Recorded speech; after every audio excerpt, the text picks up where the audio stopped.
birth to the phoenix egg. She witnessed her sister swap her beast egg with the phoenix egg, yet, she pretended to sleep, allowing her sister to take her child. The first thing she did upon waking, was to take out her own blood, and began nurturing her sister's mixed feather egg day by day. In the end, her sister's egg hatched into a heavenly phoenix, and under the woman's guidance, it successfully became the new Phoenix tribe's goddess. Meanwhile, her own egg hatched into a mixed feather sparrow. A century passed, and even the feathers on her face couldn't fully form. Her sister, as if eager to kill her, even gave her the humiliating name Ugly Servant. On the other hand, every time her sister visited, she was particularly affectionate toward the woman's daughter, Anna, seizing every opportunity to spend time with her. During meals, she always took the initiative to serve Anna. When Anna liked eating small fish, she would rather starve herself, just to remove the bones for Anna, while the ugly servant was chained to the table, only daring to cautiously ask if she could eat a bun. But her sister immediately slapped her twice, then poured the leftover soup into a broken bowl, and pushed her head down into it. The ugly servant looked up, seeking help from the woman, but the woman remained unmoved. It was Anna who spoke up to plead for her. Only then did the sister stop, apologizing, saying she had frightened Anna. Then, she coldly told the ugly servant to get lost. She then asked the woman if this was how she should deal with a mixed feather sparrow. The woman simply nodded in agreement. Seeing this, her sister couldn't help but laugh triumphantly. Little did she know, the more arrogantly she laughed now, the more painful the truth would be later. Then, the sister affectionately took Anna's hand, saying she had a gift for her, to help her win the Phoenix tribe's goddess election the next day.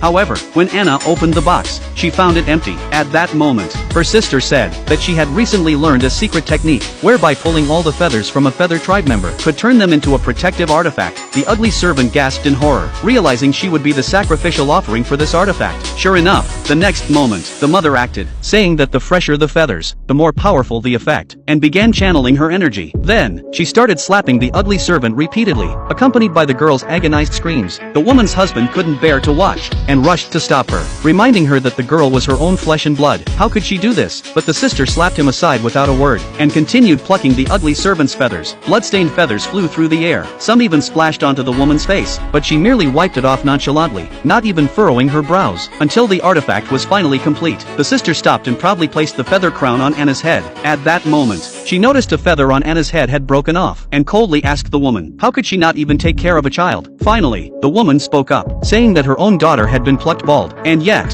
her sister still had the nerve to worry about someone else's daughter. The sister was speechless for a moment, but she quickly turned around, pulled out a dagger, and vented her anger on the ugly servant, blaming her for disturbing Anna with her screams. Then, she slashed a deep cut across the girl's face. Afterward, she affectionately took Anna's hand, saying